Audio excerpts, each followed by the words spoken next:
Bismillahirrahmanirrahim. Assalamualaikum warahmatullahi wabarakatuh. Selamat pagi teman-teman. Kali ini kita akan belajar terkait apa itu Zotero. Jadi Zotero ini adalah salah satu aplikasi reference management software.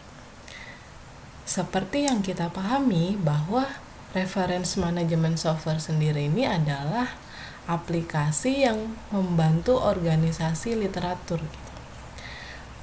Pastinya teman-teman sudah pernah mendengar bahwa reference management software sendiri itu bisa menguntungkan untuk kita bisa membuat daftar pustaka secara otomatis gitu.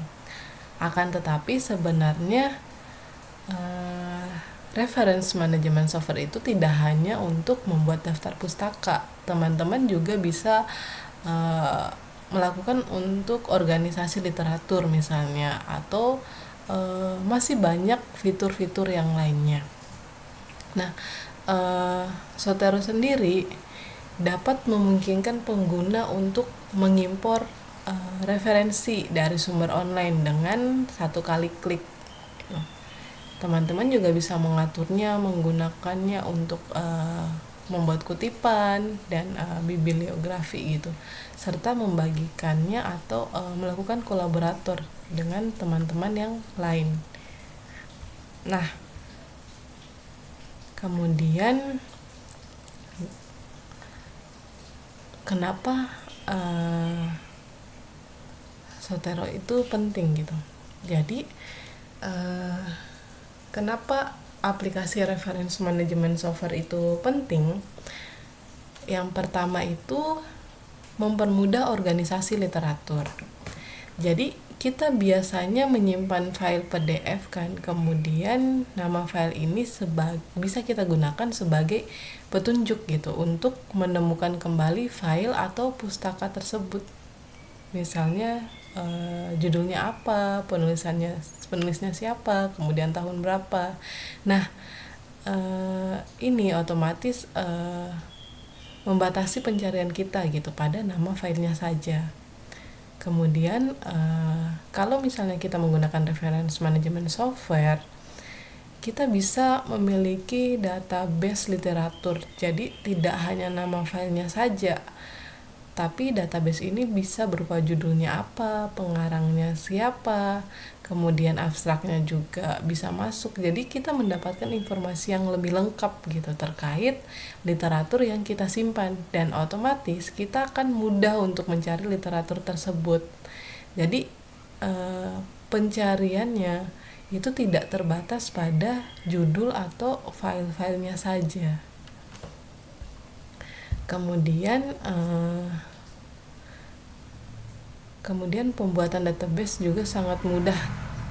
Kita bisa mendapatkan data literatur langsung dari database online gitu. Jadi kita tidak perlu memasukkan data lagi gitu, karena database-nya tidak perlu dibuat secara manual gitu. Kita bisa memasukkan langsung dari informasi yang kita dapat dari sumber internet. Nah, kemudian juga adanya integrasi dengan pengolah kata. Nah, jadi jika kita menggunakan Microsoft Word, nantinya reference management software ini langsung terintegrasi gitu, langsung mengintegrasi berupa plugin atau add-in untuk pengolah kata. Jadi kita akan langsung bergabung gitu. Kemudian yang kemudian selanjutnya adalah keuntungan lainnya selain daftar pustaka, bisa kita buat secara otomatis. Daftar pustaka bisa kita buat secara otomatis. Dia juga bisa lebih akurat karena basisnya ini adalah dari database tersebut gitu. Jadi kita bisa menggunakan beragam variasi style. Misalnya kita misalnya kita ketika mengirimkan artikel kita ke jurnal yang kebetulan stylenya misalnya versi apa, American Psychology Association gitu. Kemudian ketika ditolak misalnya dan kita ingin mengirim artikel tersebut ke jurnal yang lain yang kebetulan style kutipannya itu menggunakan Chicago atau yang lainnya misalnya. Nah, ini kita bisa dengan mudah langsung mengubah style apa ke Chicago gitu atau lainnya hanya dengan menggunakan satu kali klik gitu. Tentunya hal ini tuh sangat membantu kita sebagai penulis atau membantu kita sebagai akademisi gitu, dan menghemat waktu kerja kita gitu. Kemudian selanjutnya adalah keunggulan Zotero gitu.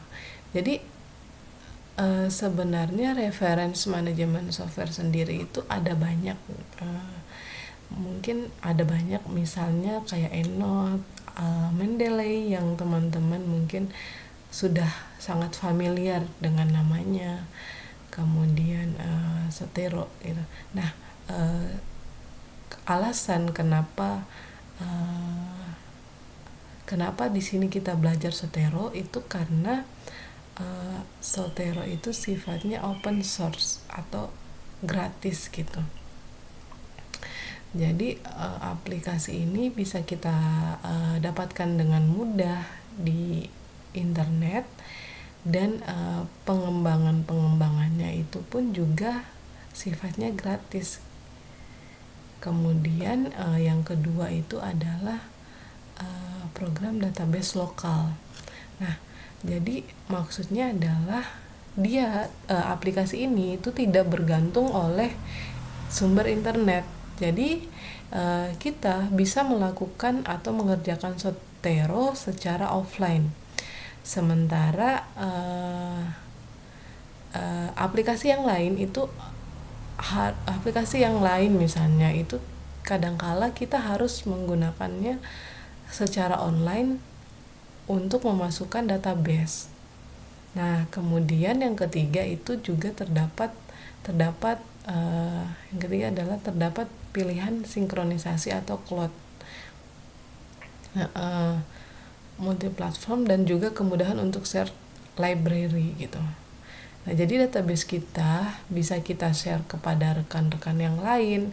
Misalnya ketika kita terdapat satu proyek penelitian yang kebetulan terdapat beberapa peneliti, misalnya terdapat 5 peneliti atau 6. Nah, jika temannya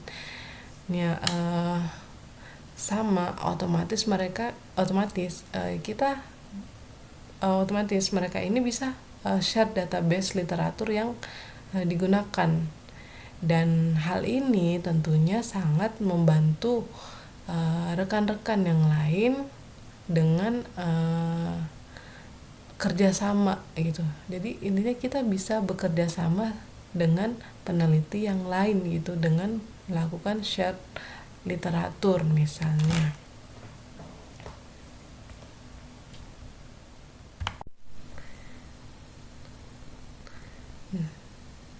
Lalu apa yang akan kita pelajari di aplikasi Zotero?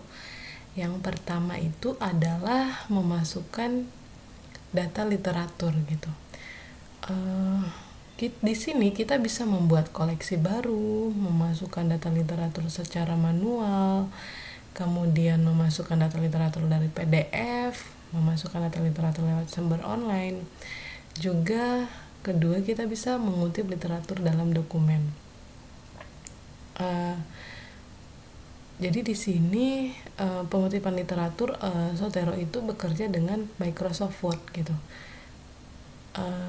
Di sini ada literatur standar dengan prefix dan suffix. Kemudian kita membuat mengutip dua literatur dalam satu sitiran atau kutipan. Kemudian kita juga bisa membuat daftar pustaka, belajar bagaimana cara membuat daftar pustaka. Nah, selain dari memasukkan data literatur, mengutip literatur dalam dokumen, membuat daftar pustaka, di sini nantinya kita juga akan belajar terkait bagaimana aplikasi Zotero ketika kita ingin membuat catatan gitu, catatan di aplikasi Zotero. Jadi di Zotero sendiri itu terdapat fitur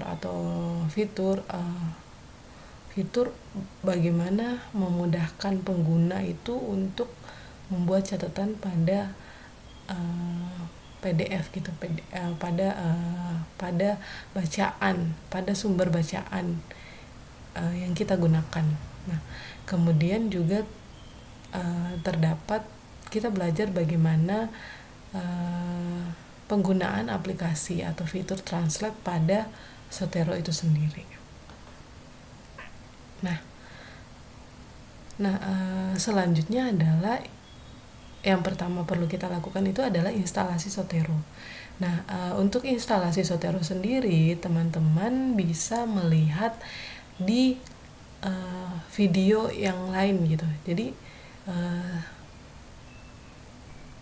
di video yang lain, jadi di sini saya telah membuat gitu bagaimana cara instalasi Zotero di laptop.